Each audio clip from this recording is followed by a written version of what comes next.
आयोजकगण कह रहे थे कि नीचे उतरे, जाट का काम तो ऊपर चढ़ने का, नीचे उतरने तो किसी और का ही है।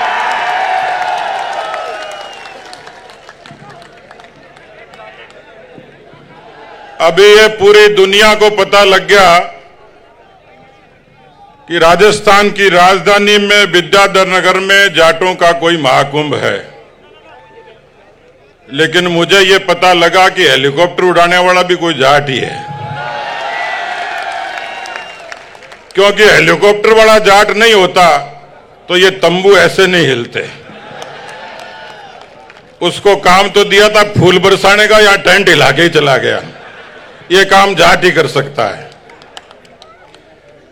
बोलिए भारत माता की जय, बोलिए वीर तेजाजी महाराज की। महाराजा सूरजमल अमर रहे,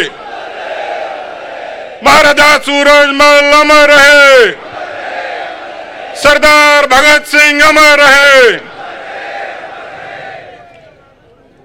आज इस किसान कौम के महाकुंभ के अवसर पर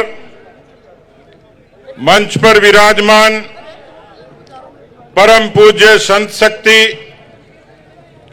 मंच पर विराजमान किसान कौम के राजनीति, समाज, व्यापार, धर्म, इन सब क्षेत्रों के तमाम वीर शिरोमणि, जाट कौम के वो सब लोग जो पसीने और परिश्रम से इस समाज का गौरव आगे बढ़ाते हैं, मैं उस मंच का प्रणाम करता हूं।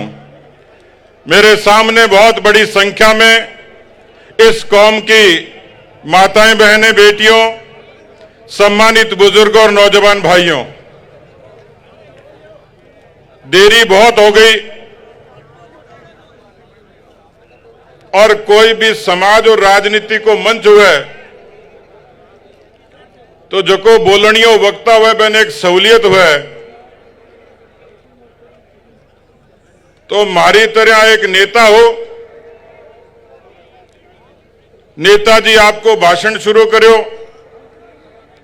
5 मिनट होया, 10 मिनट होया, आधी घंटो होयो, तो पीछे एक आदमी लठ लेके खड़े हो, तो नेताजी ने लागो कि इतनी देर तो ठीक ठाक चल रही बात, तालियां भी बाज रही, अब के गड़बड़ लागे, तो नेताजी पे लठाड़ा ने पूछो भाई क्या बात है, तो लठाड़ो बोले नेता तू तेरो भाषण दियो जा, मैं तो बहन ढूंढने लाग रहा हूं जगह तने बुलाए हुए। अब मन तो राजा राम जी महल बुलाए हुए भाई। किसान सरदारों, अंग्रेजी इतिहासकार कर्नल जेम्स स्टार्ड, उन्होंने लिखा कि हिंदुस्तान की धरती पर एक ऐसी कौम है जो लड़ाका है, जिसको कभी जीता नहीं जा सका। लेकिन कर्नल जेम्स स्टॉड की इस पंक्ति के आगे मैं जोड़ना चाह रहा था कि इस धरती पर जब किसान का, जाट का पसीना गिरता है तो यह धरती अन्नपूर्णा बनती है, और उस किसान कौम में, कोख में पैदा होकर कोई नौजवान सीमा पर लड़ता है तो इस भारत मां की आन बान शान की रक्षा होती है। इस देश की वीरता का इतिहास, इस देश के परिश्रम का इतिहास, यह आपकी कौम के नाम लिखा गया है। कौन भूल सकता है महाराजा रणजीत सिंह जी के उस जज्बे को? कौन भूल सकता है महाराजा सूरजमल की उस प्रतिष्ठा और संकल्प को? क्या सरदार भगत सिंह के फांसी के उस फंदे को कोई भूल सकता है? और इसलिए इस देश में आज तो संयुक्त राष्ट्र संघ ने घोषित कर दिया कि दुनिया में यह मोटे अनाज का वर्ष है, लेकिन दुनिया को यह भी पता है कि यह मोटा अनाज पैदा करने वाला कोई है तो किसान और जाट है, जो सबसे ज्यादा दुनिया में मोटा अनाज पैदा करता है। मोटा खाने वाला, मोटा पहनने वाला और मोटी बात करने वाला। इस कौम में वो जज्बा है, वो समर्पण है, और इतिहास गवाह है इस भारत के दुनिया के आधुनिक युद्ध की एक लड़ाई लड़ी गई जिसको कारगिल युद्ध का नाम दिया गया। इतिहास गवाह है कि दुश्मन चोटी पर खड़ा था, भारत के जांबाज नीचे धरती से लड़ रहे थे। मुझे सौभाग्य मिला उस तहसील में, गांव में पैदा होने का। मैं उन शहीदों की अंत्येष्टियों में जाता था, उन जाट शूरवीरों की अंत्येष्टियों में जाता था। मेरा सीना गर्व से चौड़ा हो जाता था जब मैं उनकी छातियां देखता था। एक भी बेटे के पीठ में गोली नहीं थी, तमाम के छाती पर गोलियां होती थी। वो कारगिल की चोटी पर शहीद होने वाले आपके कौम के लड़ाका थे। इसलिए मैं निवेदन करना चाहता हूं, मुगलों से संघर्ष, अंग्रेजों से संघर्ष, और इस देश का सबसे बड़ा मुद्दा कोई है लोकतंत्र। उस लोकतंत्र का रक्षण करने का काम किसी ने किया तो आपकी किसान कौम ने किया। इस देश के लोकतंत्र को ताकत देने का काम किया। इस देश के गांव के लोकतंत्र को, गांव के सद्भाव को जिंदा रखने का, गांव को स्वावलंबी बनाने का, गांव को आत्मनिर्भर बनाने का राजनीति की बेड़ियां तोड़कर किसी ने किया तो आपकी कौम ने किया, जाट कौम ने किया। और इसलिए किसान सरदारों में निवेदन करना चाह रहा हूं, थोड़ा समय की नजाकत देखिए। ये लड़ाई लटकी नहीं है, ये लड़ाई बुद्धि कौशल की है। हम किसी से कम नहीं है, न परिश्रम में, न खेती में, न जज्बे में, न देशभक्ति में।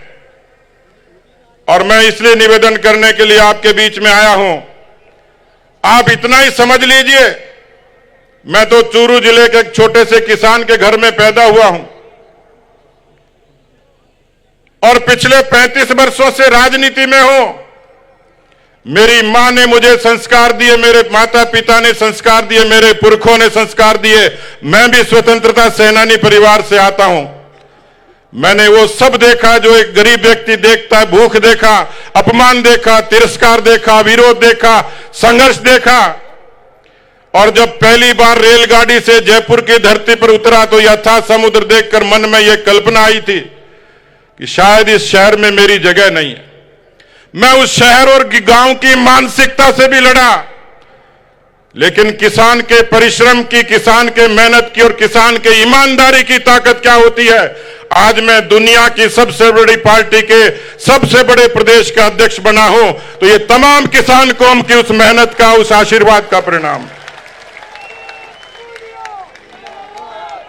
हमारे खून में देशभक्ति है, हमारे खून में आस्था है, और इसीलिए मैं 2-2 बार राम जी की सेवा के लिए गोलियों का मुकाबला करते हुए कार सेवा में चला गया।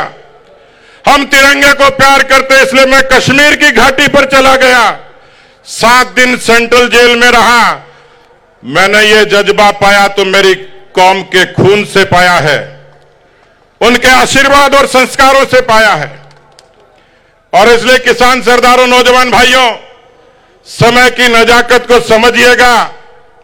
जो जाट गांव में सोशल इंजीनियरिंग के लिए जाना जाता था, सामाजिक सद्भाव के लिए जाना जाता था, जो परिश्रम, मेहनत और ईमानदारी, देशभक्ति के लिए जाना जाता था, हमारा चरित्र वही है और ताकत भी वही है। इसलिए 36 कौम के साथ, हमारी उन किसान कौमों के साथ, हमारे गांव की माटी की वो तमाम कौमें जो पंचायती राज में आपके पीछे खड़ी होती थी, उनमें भेद पैदा करने की कोशिश हुई है। इस नजाकत को समझिए, बुद्धि कौशल का इस्तेमाल करिए। वो दिन दूर नहीं, जिस तरीके की बातें यहां मंच पर हुई, जैसी एक गरीब किसान के कौम के बच्चे की आकांक्षा होती है, जिस स्वाभिमान से हम लड़ना और मरना जानते हैं। मित्रों, ये सही समय है, यही समय है। मैं आपसे गुजारिश करूंगा, मेरा कोई स्वार्थ नहीं है, लेकिन मैं आपसे गुजारिश करने के लिए आया हूं, क्योंकि राजनीति का व्यक्ति हूं, यहां सियासत की बात नहीं करूंगा। मेरी जिंदगी कुर्बान हो जाएगी, लेकिन मैं आपको संकल्प और भरोसा देता हूं, मेरी कलम और वाणी चलेगी तो किसान कौम के उत्थान और कल्याण के लिए चलेगी।